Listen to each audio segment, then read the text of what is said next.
सात साहेब जय हो, बंदी छोड़ के बंदी छोड़ सतगुरु रामपाल जी महाराज की जय हो, बंदी छोड़ कबीर साहब की जय हो। भगत भाइयों, ज्ञान अमृत एवं षड्यंत्र का भी इस पुस्तक एवं पीडीएफ फाइल एवं लिंक प्राप्त करने के लिए 98 280 72 914 ओम प्रकाश दास, राजस्थान, श्री गंगानगर।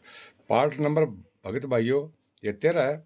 ये क्रोथा से रलता मिलता आ रहा है, क्योंकि 6 में सतगुरु रामपाल जी महाराज गए थे और 8 के अंदर गुरु जी बाहर आए थे, 22 में जेल काट कर। अब मैं आपको वो बता रहा हूँ जिसके अंदर ये काल के दो दूत कौन से प्रवेश हो गए। भगत भाइयों, संत रामपाल जी महाराज ने दिशा निर्देश दिया था। ये निर्देश ये है, संगत में दो काल के दूतों का उत्पन्न होना विशेष विचार है। भगत भाइयों, पार्ट नंबर 13 हो गया है। संत रामपाल जी महाराज जब 2 अप्रैल 2008 में जेल से जमानत पर रिहा होकर आए और बलजीत एवं महेंद्र अपने कुनबे के साथ बरवाला आश्रम जो पुराना वाला है में लेकर आ गए। समर्थ सतगुरु ने यह सोचकर कि बच्चे हैं, क्योंकि इन लोगों ने पुराने वाले आश्रम भगत भाइयों ये लेके चले गए, लेकिन सतगुरु जी ने सोचा कि कोई बात नहीं, बच्चे हैं, सुधर जाएंगे, आगे सुधर जाएंगे। कभी कभी शब्दों के प्रभाव से, परमात्मा की दया से इनका आचरण परमात्मा के विधान के प्रति सुधर जाए। इस सोच के साथ पुराना एवं छोटा आश्रम जो बरवाला स्थित था, सन 2008 ही में आकर सत्संग करने लगे। महेंद्र एवं बलजीत के कुनबे गुरुजी के पुराने सेवादारों के संबंध में पूर्व में बता दिया गया कि क्योंकि ऐसा करके आश्रम को प्रबंधक वे क्रोथा आश्रम से ही अपने हाथों में लेते गए। भगत भाइयों, जैसे ही 8 के अंदर संत रामपाल जी 8 में आए और 8 में आते इन लोगों ने क्या काम किया, अब प्रबंधन खुद बन गए, अपने हाथ के अंदर कारोबार सब संभाल लिया। इन लोगों में आगे की ओर महत्वाकांक्षा बढ़ते गए और गुरुजी के ज्ञानों के विपरीत अपनी महत्वाकांक्षा से कार्य करने प्रारंभ कर दिए। उनके इस महत्वाकांक्षा का शिकार संगत के लोग होते गए।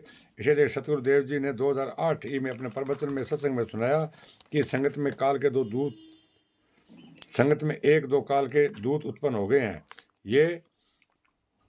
ये संगत को बर्बाद कर देना चाहता है, उतारू है, मगर ये कुछ बिगाड़ नहीं पाएंगे। संगत को गुरुजी ने निर्देश उपदेश दिए कि संगत में कुछ संगतियों से स्व बचने का उपदेश दिया। भगत भाइयों, अब संत रामपाल जी महाराज का तो दिशा निर्देश ये है कि इन लोगों ने बता दिया काल के दो दूत पैदा हो गए हैं, उसको कोई मानते नहीं भगत भाइयों, और आदेश दिया कि इन कुसंगतियों से बचने के लिए अपने भाई बहनों को भी सतर्क करे। इस प्रकार हमारे सत्यवादी सतगुरु रामपाल महाराज जी निर्देश एवं आदेश दे रखा है।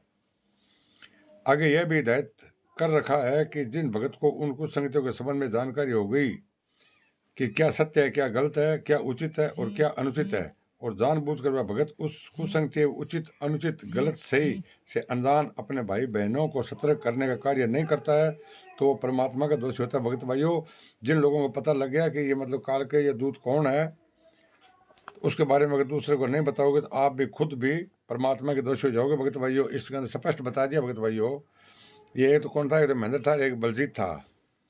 परमात्मा की एक वाणी है कि जो हर रोज नित्य नियम की उच्चारित की जाती है, का जानबूझ साची तजय करे झूठ चुने, और ताकि संगति है प्रभु सपने में ना दे। अब विचार, बरवाला आश्रम के दो काल के दूत कौन उत्पन्न हो गए थे, कौन अपनी मठाधीश चला रहे थे। भगत भाई, मठाधीश मतलब गुरु बनने की किसकी इच्छा थी, किन की ऐसा साहस हो सकती है, यह स्वयं विचार करें, क्योंकि उस समय तक आश्रम का मठाधीश महेंद्र एवं बलजीत के हाथों में थी। सन 8 में इन लोगों ने, महेंद्र और बलजीत ने, संत रामपाल जी महाराज से पूरा आश्रम छीन लिया था। भगत भाइयों, ये थे दो मठाधीश।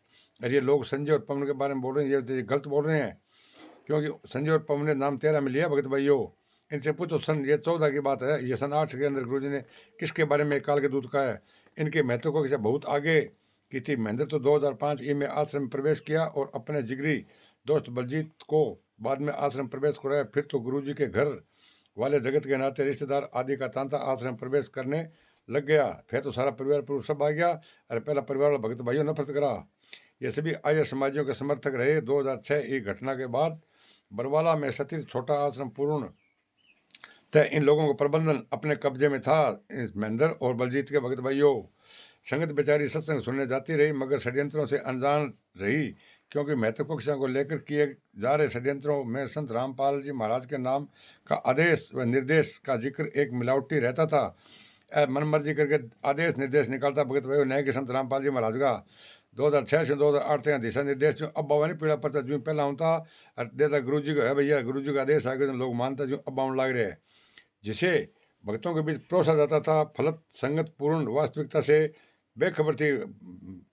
भगतान को पता को नहीं होगा आदेश कठोर होने लग रहा। भगत भाइयों, संगत सतगुरु के ज्ञान को कथा के रूप में सुनती थी, कथा के रूप में सुनती। भगत भाइयों, सत्संग में क्या गुरु जी के ना के आदेश निर्देश भी ध्यान कौन देती, उसे अमल में नहीं लाती थी सत्संग को। उस सत्संग में क्या समझाया जा रहा है सतगुरुदेव जी द्वारा और उसके अनुसार क्या करने का या अमल में लाने के बातें बताई जाती रही, इस पर संगत ध्यान नहीं देती थी, जिसका लाभ षड्यंत्रकारी उठाते रहे। षड्यंत्रकारियों का मनसूबा एवं महत्वाकांक्षा इतनी आगे बढ़ गई कि सतगुरुदेव जी के मनाई आदेश निर्देश के विपरीत कार्य आश्रम में प्रबंधन करने वाले प्रारंभ कर दिए। भगत भाइयों, गुरु जी के बिना के, गुरु जी के रहते सहते आश्रम में अलग से नाम दिशा देना एवं दिलवाना प्रारंभ कर दिया था। भगत भाइयों, अब मैं आपको पार्ट नंबर 14 के अंदर भगत भाइयों एक महिला से नाम दीक्षा दिलवा रहे थे। सतगुरु रामपाल जी महाराज ने आदेश दे दिया था, लेकिन इन लोगों ने कोई नहीं मानी।